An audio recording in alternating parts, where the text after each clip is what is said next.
Everywhere you look, a jazz teacher is telling you that you should practice arpeggios if you want to play jazz, but it's just as important that you know how to turn that arpeggio into music, into something that you can play that also sounds like jazz. In this video, I'm going to show you why you should not start with full arpeggio positions, not focus on inversions. I'm actually going to give you something that's way better instead. I'll also give you a way to find more arpeggios for the same chord and turn them into jazz licks with a few phrasing and rhythm tricks. And I'm gonna throw in the best arpeggio exercise. Let's get to it. Let's start with a very simple arpeggio. Here's a basic 1 octave G7. I'll explain why I start here in a bit. And so you have an idea about the harmony. You can sort of imagine this as fitting with this G7 chord. There are a lot of discussions online about whether it's better to start with scales versus arpeggios or chord tones. In reality, if you start looking at the solos of the people that we listen to, then it's clearly a combination of both. So you want to know your arpeggios, and you also want to understand that they are a set of notes in the context of a scale. They fit together, and it's not just one or the other. You can actually just limit yourself to fewer notes and then use that to start developing other things in your playing, like phrasing and rhythm. And that is what the first jazz lick is about. This is about building your vocabulary and especially developing your rhythms in that vocabulary. Think of the 4-note arpeggio as a scale and start improvising just using those 4 notes while using short rhythms and some phrasing like sliding into a note, in this case, the 3rd. Or using pull-offs to create more interesting dynamics in the line, here between F and D, the 7th and the 5th. This is the first type of jazz lick, arpeggio and rhythm. And when you try to make your own licks like this one, then start with a short 3 or 4 note phrase, or something like this.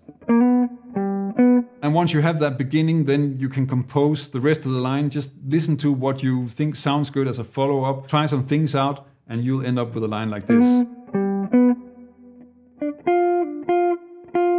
Now, I think we want to add some more notes to the mix. As I mentioned, then arpeggios don't exist in a vacuum. You can mix in the other notes in the scale, and that's a great way to get better lines and be able to create a more natural sounding flow in your solo. It really is just about putting in some notes from the scale between the arpeggio notes. Here's a very simple one, and notice that you don't have to start on beat 1 all the time.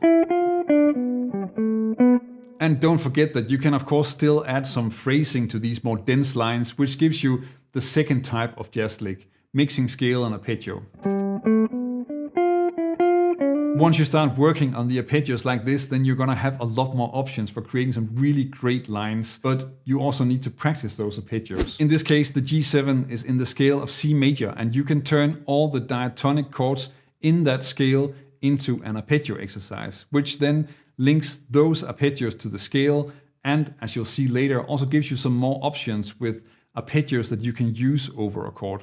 And you already practiced them. For every note in a scale, then you can stack thirds on top of that, and in that way you're creating a 7th chord on each note of the scale. If you play this for the C major scale, then you have this exercise.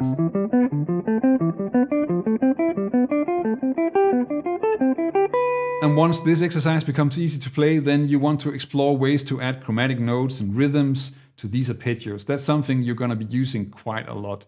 But first, let's just try to explore some chromatic notes in the lines. Check out this example, and then I'll show you how you can turn that into some strategies and exercises that you can use yourself. You have 2 kind of chromatic approaches here. Both are important to know. First, a leading note for the 3rd in the 1st chord run.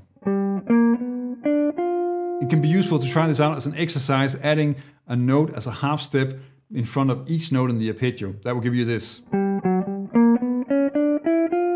The other approach is in the middle with 2 notes surrounding the 5th of G, the D. This is what you call a chromatic enclosure. A chromatic enclosure is a short melody that moves to a target note, and in this case it's sort of coming out of the previous exercise, but I'm combining it with a scale note above that chord tone that's the target. And if you do this for all the notes in the arpeggio, then you get this exercise.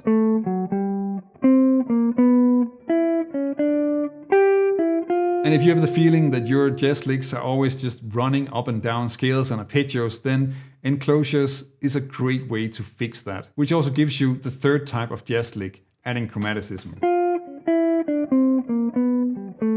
It almost doesn't sound like a G7 arpeggio anymore, but maybe that's also sort of the point. We're actually just getting started because there are more arpeggios that you can use over a G7. This way of thinking works for all chords, so you want to think of it as a system because it's really powerful. If you look at the notes of G7, so G, B, D, and F, then the way you construct a chord is really just by stacking thirds. And if you add another third on top of this, then you have a G7-9, so G, B, D, F, and A. And actually, you can take away that G, and then notice that this is in fact a B half diminished arpeggio. And this works over the G7 as well, so you can use this to make lines, and of course also use chromatic notes and phrasing. I'm going to be using this B half diminished arpeggio, and that's going to give you the fourth type of jazz lick with the arpeggio from the third. And it's very important that you keep in mind that this is why you can use an E minor 7 arpeggio over a C major 7 chord and an F major 7 arpeggio over a D minor 7 chord. It's going to give you a lot of great sounds. Now, I mentioned that you can use something else instead of inversions, and this is one of the best bebop tricks in the book. Beginner jazz licks can sound too much like you're just sort of running up and down scales and arpeggios in a very mechanical way. And here is a really great way to fix that, which I actually learned from Barry Harris. Usually we play the arpeggio starting on the root and then up the arpeggio. But you can also play the root and then move the rest of the arpeggio down an octave. It's a much more interesting melody and you're still really just playing the arpeggio. In this case, I think it makes more sense to play this arpeggio an octave higher. And notice how you are for the most part just playing the arpeggio in the same way that we started with in the video. The only thing that's changing is that you're moving the root up an octave. This is what Barry Harris called a pivot arpeggio. And again, this is something that works for all arpeggios. So you want to check it out in more places and you can create some really great lines with it. So the fifth type of jazz lick is a pivot arpeggio bebop lick. And notice the grace note on the low note as well.